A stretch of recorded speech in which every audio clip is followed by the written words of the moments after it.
Fala, jovem investidor, seja bem-vindo ao meu canal. Hoje iremos comentar sobre um tema bem interessante que é investindo do zero. Então esse vídeo é para você que decidiu investir e praticamente está perdido com inúmeros conteúdos sobre investimentos, mas nenhum deles te entrega de fato clareza de como iniciar essa trajetória. Então vamos abordar neste vídeo tudo sobre isso e é claro, você vai ter um norte onde você tem que aprofundar em mais conteúdos e neste canal você vai ter acesso a diversos conteúdos sobre análises e também investimentos. Então, o primeiro passo que você tem que realizar é se reeducar financeiramente. Então, esse passo é primordial para você ter sucesso nos investimentos. Por quê? Porque se você não for financeiramente educado, você irá fazer muitas decisões ruins, além disso se alavancar e, consequentemente, você vai acabar tirando dos seus investimentos para pagar dívidas e aí você nunca vai construir um patrimônio sólido no longo prazo. Então, de fato, se reeducar financeiramente é muito importante. E aí eu elenquei 4 princípios que são cruciais para você ter na sua educação financeira. Que é o primeiro, que parece óbvio, mas não é, muita gente faz isso, é não gastar mais do que você ganha. Então, se você ganha 3 mil reais, você não deve gastar mais do que 3 mil reais. Parece óbvio, mas muita gente nem sabe quanto ganha. Então, se você tem um salário de 3 mil, você geralmente diz que ganha 3 mil. Só que seu salário líquido, após impostos, não é 3 mil reais, é 2 mil e alguma coisa. Então, saiba qual é o seu salário de fato líquido que você recebe, seja CLT, seja concursado, ou seja através de prestação de serviços, ou seja, MEI, ou se você também é autônomo. Então saiba quanto você recebe de fato e estabeleça isso em mente. Nunca gastar mais do que você ganha, porque você passa essa dívida para o próximo mês, você vai ter que pagar essa dívida, transformando em outra dívida para o próximo mês e assim vira uma bola de neve contra você de juros compostos. E isso é o que não queremos. Queremos uma bola de neve ao nosso favor e não contra nós. O segundo princípio é estabelecer um teto de gasto. Então, um teto de gasto é uma fórmula, um mecanismo que vai fazer com que você nunca gaste mais do que aquele teto estabelecido. Então, se você ganha 3 mil reais, por exemplo, aí o seu teto de gasto pode ser 2.500 reais. Então, seu teto é 2.500 reais de gasto. Você nunca pode ultrapassar esse teto, porque se você ultrapassar, consequentemente, você está ferindo uma regra financeira dentro das suas organizações financeiras mensais. Então estabeleça um teto de gasto para as suas despesas, e isso é muito importante. O terceiro princípio é não ter dívidas, e isso aqui é um ponto muito importante. Então, se você tem a frequência de ter dívidas de fatura no seu cartão de crédito, exorcize essa conduta, porque essa conduta vai fazer você sempre dizer: eu recebo 3 mil reais, tenho uma fatura de 500 reais, então é tranquilo para eu pagar no próximo mês. E aí no próximo mês você vai ter outra dívida de 500 reais e assim sucessivamente. Então geralmente essa parcela da sua fatura é de um celular que você não tinha condições de comprar naquele momento, de 10 mil reais, um iPhone, e aí você parcelou em 12 vezes e aí a parcela cabe no seu bolso. Então esse é o maior erro do brasileiro, que é justamente comprar algo que ela não tem condição, parcelar e aí só olha o valor da parcela porque cabe no bolso dela para pagar todos os meses. Então exorcize essa conduta de você sempre ficar inadimplente ou você sempre ficar devendo ali, mesmo pagando certinho o banco, ou seja, o seu cartão de crédito. Então não ter dívidas é um ponto muito importante.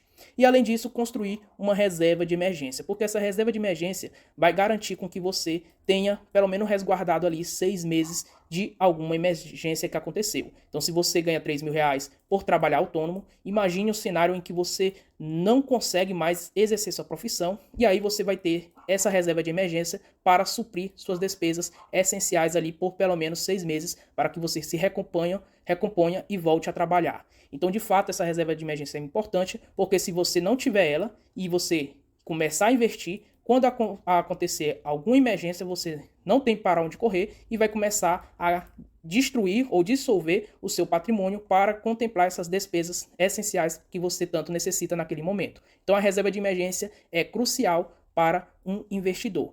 Então, são esses 4 passos que eu elenquei principais que você deve organizar na sua vida financeira. Então, primeiro passo, quando você decide investir, construir um patrimônio para o longo prazo, é se reeducar financeiramente. Quando você estabelece isso como princípios no seu dia a dia, aí sim você está um passo à frente para iniciar esses investimentos. Aí aqui eu vou trazer alguns exemplos de como você se reorganizar. Então, nesse exemplo é para uma pessoa que ganha R$ 5.000. Então, se você é solteiro e ganha R$ 5.000, o exemplo serve para você especificamente. Se você é uma pessoa que ganha R$ 2.500 e seu cônjuge ganha também R$ 2.500, então vocês têm uma renda mensal na família de R$ 5.000. Então, essa renda aqui tanto é para pessoas solteiras quanto também para pessoas casadas. E aí você estabelece critérios. Exemplo. Uma pessoa que tem uma renda de R$ 5.000, ela pode destinar 30% desse valor para investimentos. Isso aqui é uma pessoa que está focada em construir patrimônio, de fato, quando ela não possui mais dívidas, quando ela não possui mais nenhuma despesa não essencial. E aí, como ela disponibilizou 30% do seu salário para investimento, ou seja, R$ 1.500, o seu teto de gasto é R$ 3.500. Então, jamais ela vai ultrapassar esse teto de gasto. Então, ela vai se reorganizar aqui em relação às suas despesas para essas despesas darem R$ 3.500. Então, se o aluguel mais o condomínio for muito alto, então você ganha 5 mil e esse aluguel é mais do que 30% desse salário corresponde a mais de 30% do seu salário, significa que você não pode pagar por esse aluguel. Então, de fato, você vai ter que baixar um pouco a qualidade de vida. Porque não adianta, as pessoas ganham R$ 5.000, por exemplo, e querem alugar um apartamento de R$ 3.500. Então, elas estão pagando aqui absurdos, quase o seu salário inteiro em um aluguel, sendo que elas não têm essa condição de pagar esse aluguel. E aí, os outros dinheiro que restam, os R$ 1.500 que restam, eles tentam espremer para pagar energia, água, internet, alimentação, etc. Então, você de fato tem que estabelecer a sua qualidade de vida frente ao que você ganha e não tentar se enganar porque ganha 5 mil e quero ter um apartamento ali com aluguel de R$ 4.000, por exemplo. Então, não se enganem, reconheçam a situação financeira de vocês e estabeleçam objetivos e prioridades. Então, a prioridade deste exemplo é uma pessoa investir 30% do seu salário em boas ações e estabelecer aqui um teto de gasto para as suas despesas. E aí ela vai honrar com essas despesas. É claro que eu citei aqui alguns exemplos de despesas essenciais, porém você tem que adaptar isso para a sua realidade. Isso aqui é meramente um exemplo. Então, se você tem outras despesas essenciais, você vai colocar isso e sempre tente adaptar no seu teto de gasto. Então, se você, por exemplo, considera essencial uma academia, e aí a parcela da academia é R$ 500 por mês, e você não consegue bancar essa academia, existe academia com preços menores, por exemplo, de R$ 120, a Smart Fit, por exemplo. Então, de fato, você vai ter que baixar um pouco sempre a qualidade, respeitando sempre o seu salário e o seu teto de gasto. Outros exemplos que eu estabeleci aqui para pessoas que ganham salários menores e seja factível de você conseguir honrar é basicamente descer um pouco ali, diminuir um pouco aqui a fatia para investimentos. Então, para uma pessoa que recebe apenas um salário mínimo, 10% será destinado para investir. E esses 10% aqui, pessoal, em torno aqui de R$ 132, vai ser basicamente para você criar hábitos de investimento. Então, basicamente, uma pessoa que de fato recebe um salário mínimo, ela vai ter que procurar uma renda extra para ganhar mais. Porque, infelizmente, com R$ 132 investindo todos os meses, ela vai conseguir atingir sua independência financeira pelos próximos 50 anos. E cá entre nós, quase ninguém vai ter estômago para ficar 50 anos investindo R$ 132 e ainda com essa dúvida se vai dar certo. Então, no início é muito difícil. Eu já estou mais de 2 anos investindo. Eu não possuo nenhuma dúvida de que vai dar certo no longo prazo. Mas até eu construir essa mentalidade, no primeiro ano, foi muito difícil. Ainda mais tentar exorcizar a variação, a volatilidade das cotações de ações. Então, por isso que é muito importante você criar uma mentalidade e só o tempo vai fazer você amadurecer nesse sentido. Então, pegue esses exemplos e tente construir uma renda extra ou tente se capacitar estudando, melhorando sua capacitação, seus conhecimentos para poder melhorar o seu salário. E aqui tem exemplos de um salário mínimo, 2 salários mínimos para quem recebe R$ 3.000. E como já tinha o exemplo anterior de R$ 5.000, trouxe aqui um de R$ 10.000, onde a pessoa está de fato focada a construir um patrimônio, onde destina 40% desse seu salário a investir e vive com R$ 6.000, estabelecendo então esse teto de gasto de no máximo R$ 6.000. Então sempre sejam rigorosos com o teto de gasto de vocês e respeitem ele e também respeitem a fatia destinada do seu salário para investimentos, se for de 10, de 15, de 25, de 30 ou de 40% do seu salário. A partir de então, você vai estabelecer critérios para investir. Então é hora de investir na Bolsa de Valores. Então, primeiro ponto, eu vou aqui estar trilhando conceitos da minha metodologia de investimento. Existem diversas metodologias de investimentos, porém vou aqui abordar a metodologia que eu adoto nos meus investimentos, então é totalmente enviesado neste momento que eu estou explanando para vocês. Primeiro ponto é escolher uma corretora. E como você está iniciando, a corretora, o ideal é que ela não tenha taxa nas suas movimentações. Então, taxa zero aí de corretoras. E vou dar um exemplo de 3 corretoras que são taxa zero no próximo slide. E aqui o segundo ponto é, então, estabelecer critérios para adquirir uma ação. Então, ações que pagam dividendos nos últimos 10 anos. Por que essas ações porque só tem que ser ações que pagam dividendos nos últimos 10 anos. Por quê, Joab? Não pode ser uma ação que paga dividendos nos últimos 2 anos, por exemplo. Porque essas ações já mostram uma segurança para o investidor iniciante, onde isso mostra que essa empresa teve lucros nos últimos 10 anos. Porque todas as empresas que têm lucros, elas obrigatoriamente devem distribuir 25% desse lucro para os seus acionistas. Então, de fato, uma empresa que pagou nos últimos 10 anos recorrentes dividendos, mostra que ela tem uma recorrência de lucro líquido. Então, essa empresa ela é uma empresa muito boa, que, consequentemente, se ela distribuiu lucros nos últimos 10 anos, também vai ter um forte fluxo de caixa. Então, por isso que comprar boas ações que pagam bons dividendos com recorrência não é simplesmente pelo dividendo, mas pela saúde que ela representa. O terceiro ponto é que ela seja de um setor essencial, ou seja, um setor perene. Então, esses setores, eles entregam serviços aqui essenciais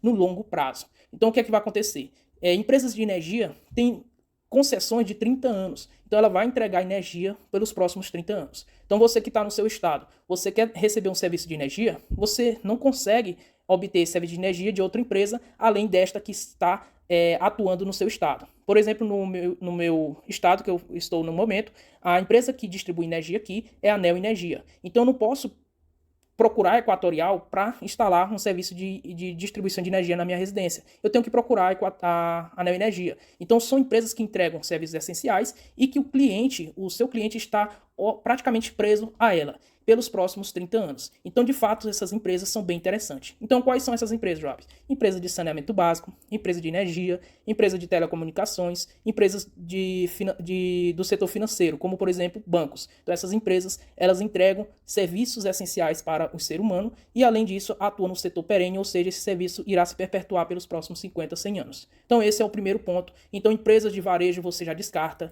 empresas de resultados cíclicos, como por exemplo, empresas de companhia aérea. Ah, Joab, é um setor perene. É um setor perene, mas aí não vai ter pago dividendo nos últimos 10 anos. Então percebam que esses critérios sempre vão eliminar as empresas ruins.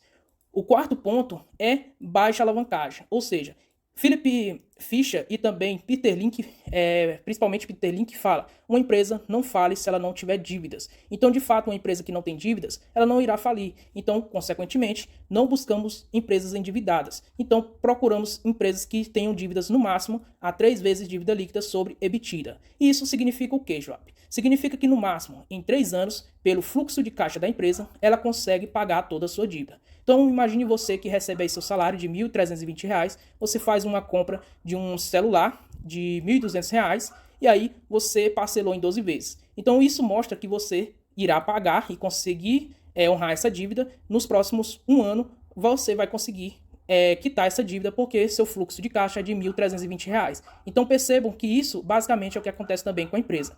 O fluxo de caixa é o salário, entre aspas, que a empresa tem e a dívida basicamente é o que ela adquiriu. E aí, como o fluxo de caixa é muito grande, isso mostra que em menos de 3 anos a empresa consegue pagar suas dívidas. Se a empresa apresentar, por exemplo, 5 vezes a dívida líquida sobre EBITDA, isso mostra que a empresa está muito alavancada e que o risco de investir nessa empresa é muito alto. Então, percebam que esses critérios é muito importante na hora de você levar em consideração investimentos. O quinto ponto é estabelecer um preço teto, ou seja, nunca pagar caro por uma ação. Então, uma ação ela pode ter todos esses outros princípios anteriores, mas ela está em um preço muito elevado. Aí não vale a pena. Imagine o seu celular, por exemplo, que o preço dele é R$ 5.000 e alguém quer te vender por R$ 10.000. O celular, ele é muito bom, ele continua sendo bom. Porém, a pessoa está pedindo um preço absurdamente muito caro. Então não vale a pena comprar esse celular, mesmo ele sendo bom, por o dobro do preço. Então o que é que você faz? Você tem o seu preço teto, espera esse celular baixar de preço, chegar no seu preço teto, que é de 5.000, aí você vai lá e compra o celular, porque ele é um celular bom e o preço diminuiu. Então, basicamente, é esses princípios que, se você adotar no início da sua trajetória de investimento, vai te evitar de fazer muitas escolhas e tomar decisões ruins. O próximo ponto é as corretoras que você pode adquirir. Então, corretoras aqui que tem taxas zeros, Nuinvest, Rico e Clear. Então, são 3 corretoras muito interessantes que tem taxa zero e, consequentemente, como eles não cobram taxa, vai ter alguns bugs, mas praticamente tranquilo nesse sentido. Eu, particularmente, invisto na Nuinvest e não tenho nenhum problema com a corretora. Aí, o próximo passo é, de fato, trazer isso para a realidade e investir. Então, se você pegar aqui o exemplo da Sanepar, e esse é o primeiro critério estabelecido, ou seja, a ação que paga dividendo nos últimos 10 anos, a gente vê aqui nesse slide que a Sanepar pagou nos últimos 10 anos dividendos. E não só isso, os dividendos que ela tem pagado são dividendos crescentes, ou seja, a cada ano esse dividendo aumenta. Significa que os lucros também da empresa aumentam consequentemente a cada ano. Então, de fato, a gente já observa por esse indicador de dividendos pagos nos últimos 10 anos, que a empresa ela tem lucros recorrentes e, além desses lucros, eles são crescentes, porque os dividendos são pagos de forma crescentes. Então, esse é o primeiro ponto que mostra que a empresa é boa.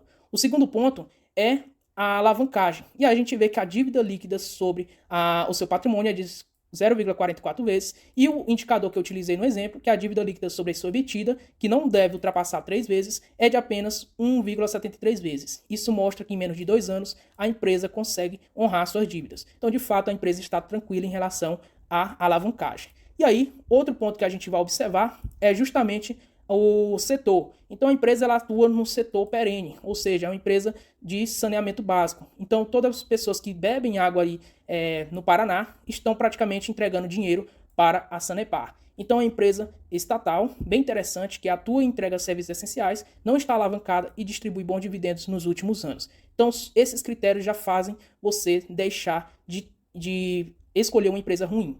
E aí, o próximo e último passo é o preço teto. Então, você vai estabelecer esse preço teto. E como você irá fazer isso? Pegando a média de dividendos pagos nos últimos 3 anos. Então, nos últimos 3 anos, você vai pegar essa média e aí você vai dividir pelos 6% do yield, que é o dividendo yield, que estamos dispostos a receber. E aí, grandes investidores estabeleceram esse 6% de yield, como, por exemplo, Luiz Bassi Filho e Désio Bazin. Então, esses princípios, esses critérios, vai fazer você escolher boas empresas que pagam bons dividendos. E aí, para finalizar, a gente vai fazer isso na prática, pegando, então, os últimos pagamentos dos últimos 3 anos de dividendo. E aí, a gente vai calcular esse preço teto para finalizar a nossa aula de hoje. Então, se a gente pegar aqui, por exemplo, o dividendo pago em 2021 foi de 0,22 centavos, em 2020 de 0,20 e 2019 de 0,29. Então temos aí 71 centavos sendo pagos, e aí dividindo por 3 temos então a média de 23 centavos sendo distribuído nos últimos 3 anos da Sanepar. E aí pegamos então o 0,06% e aqui em números decimais, então 0,06, isso aqui é 6% de yield, temos então estabelecido o nosso preço teto, que é de R$ 3,94. Aí você vai olhar a cotação da empresa, e a cotação da empresa está R$ 4,24. Isso mostra que neste momento a empresa é excelente, mas ela não é uma boa oportunidade para você investir. Então o que é que você vai fazer? Você vai ficar esperando o preço dela diminuir, ou seja, baixar. E quando o preço chegar aqui aos patamares de R$ 3,94, aí você poderá comprar ações da Sanepar. Então, de modo geral e básico, é mais ou menos assim que você pode começar a investir na Bolsa de Valores. Espero que vocês tenham gostado do vídeo, se inscreva no canal, deixa aquele like e até a próxima.